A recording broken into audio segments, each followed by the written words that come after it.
Hello guys, from a new episode on cars historically.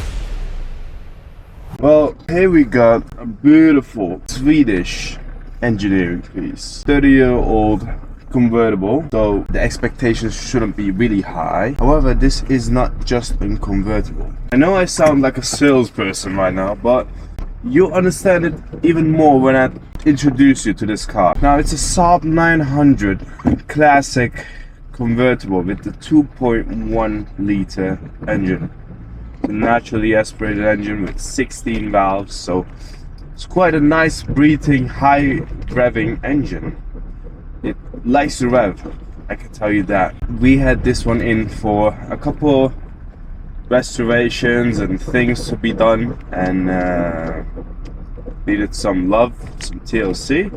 First of all, when it came in, it had a crazy shaking, vibrating issue, and for my fellow Saab owners, that problem is because of some part attached to the top of your axle. So it has to do with your axle. I just can't get the English name of it. It's called a homokinate, and it warns out because the exhaust line gets just through your axle and creates heat there. However, let's skip the technical part and let me tell you why this car is special. Now, Saab is a Swedish car for Swedish owners. People in Sweden have had some trouble with owning cars because it's an extreme cold climate with different needs of cars. These people in that time, everyone needed a car since public transportation will be kind of hard with minus 40 degrees. Saab came up, just like Volvo, and had to satisfy the needs of Swedish people. So what they did was they came up with a car which could hold up for these extreme cold climates and all this comfort that the Swedish people needed. In the Swedish culture, it's also not really welcome to have a flashy car. Politics don't drive around flashy cars because flashy isn't something Swedish. They would rather have something more practical. So that's how they came up with the Saab. It's a practical car. Now, it's not the most flashy one. The design doesn't scream, I'm sporty convertible or a sporty coupe. But it definitely is quirky and practical. This car has so many quirky features that I could talk of, but the episode will be 40 minutes. So I'm going to try to keep it short and explain you why this car is so amazing. Now, for this amount of money, you could get yourself an E36 convertible, a sporty German convertible, 3 series, or I don't know, CLK. But what these cars don't have is that quirkiness.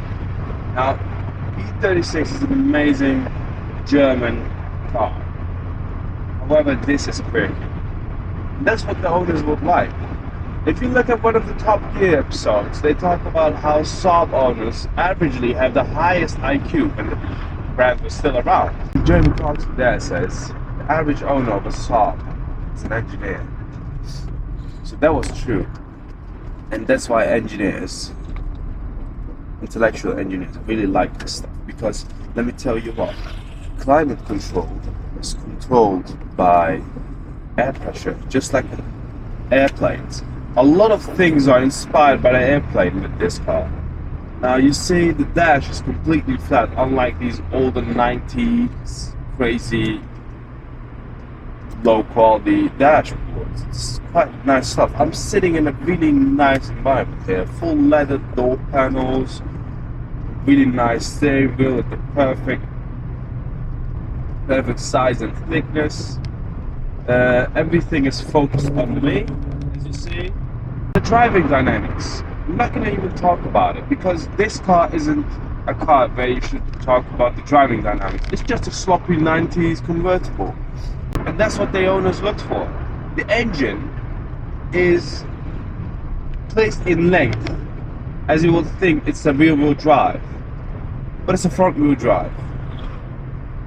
And the engine is also turned 45 degrees to the left because it kills torque steering. Now, I don't know what they did it for. The car handles pretty okay. It is nice if you want to get some background. It pleasures you. However, it's not a track car. I mean, most of us wouldn't expect it to be. And that's the beautiful part of it. Another thing really is funny about this car is the transmission being up front. Now, you thought it was a car lengthwise. However, the transmission is up front and your differential is at the back of the engine. Kind of shares a design with the oil pan. Now, you get some eyes in this car, I can tell you that, but it's not as flashy.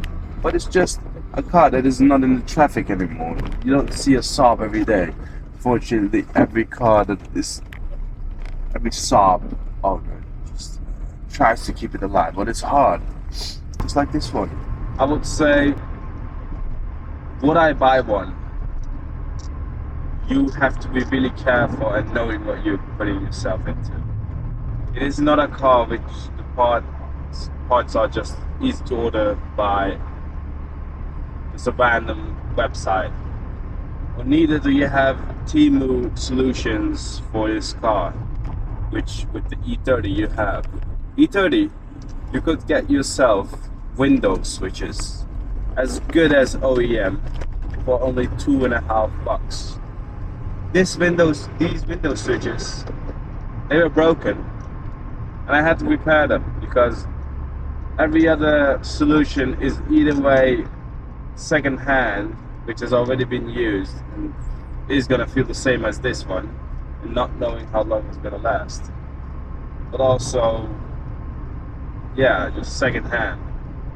So we went with repairing it. I opened it up, cleaned off the dust, put contact spray here and there, and you have to do this to a lot of places. Just like the PCV system, the other commonly known as just PCV system. With this one, it's not a plastic valve that is sitting above the engine block, just like a Volkswagen, but rather it is a couple hoses and a couple O-rings connected to the engine and the intake manifold. And those are so loose that the engine wasn't running properly. And what you can do is just put new O-rings, stitch everything together, use some RTV, and there you go. But don't overflow on the RTV because it is going to end up in your engine. Now, as you see, I enjoy this car with this weather, and I think you can also because they are quite cheap. I want to tell much more about the car, but I cannot get through it. I can just not absorb enough of this car. It feels like I'm running out of my words, and I should just let you guys watch how this thing drives. So I'm gonna leave you guys with a 10-minute relaxed and spirited driving of this. It is quite easy to do heel and toe because its pedals are placed nice. However, you sit a bit next to the steering wheel, and I think that's because of engine placement. My feet are here for the pedal, the steering wheel is here. That's okay. I mean, the gas pedal isn't placed on the floor just like BMW, so it's not feeling quite as a sports car. But everything is so analog that every pedal you touch has a feeling towards it, just like any old car.